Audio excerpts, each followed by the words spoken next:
पिछले वर्ष से ही लगातार माननीय मुख्यमंत्री जी बिहार के निर्देशानुसार पुलिस कर्मियों की संख्या बिहार पुलिस में बढ़े और जनसंख्या के अनुपात में आवश्यक पद क्रिएट किए जाएं, इसके लिए लगातार प्रस्ताव भेजा गया था। और उसके उपरांत 1 फरवरी 2023 को ERSS के लिए 7,808 पद तथा 3 फरवरी 2023 को सीधी नियुक्ति के जनसंख्या अनुपात के लिए कुल 48,447 पद और फिर ERSS फेज 2 के लिए 19,228 अर्थात कुल 75,543 पदों की स्वीकृति फरवरी 2023 में हम लोगों को प्राप्त हो गई थी। इन 75,543 पदों के बाद अब इनकी नियुक्ति की कार्रवाई की जानी है और इनके प्रशिक्षण की कार्रवाई की जानी है।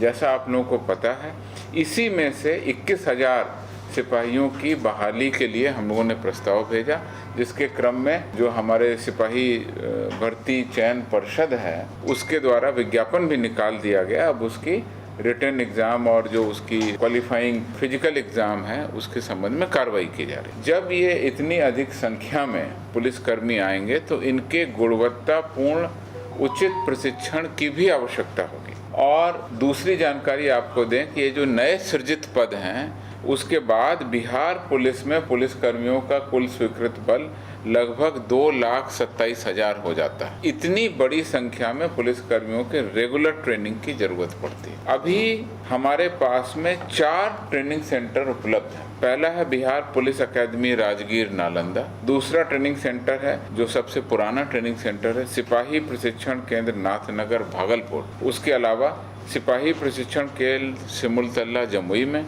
और सैन्य पुलिस प्रशिक्षण केंद्र जो अब BSEP हो गया, बिहार विशेष सशस्त्र पुलिस प्रशिक्षण केंद्र डुमरांव बक्सर में।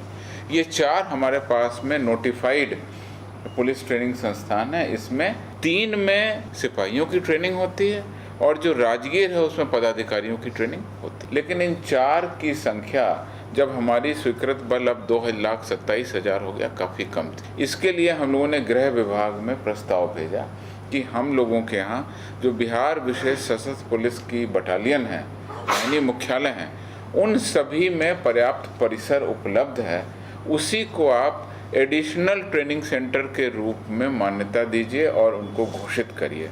तो मैं आपको बता दूं कि इन सभी नियुक्ति और जो आगे हमारा पुलिस का बल बढ़ रहा है उसके कारण अब गृह विभाग के द्वारा अनुमति दे दी गई।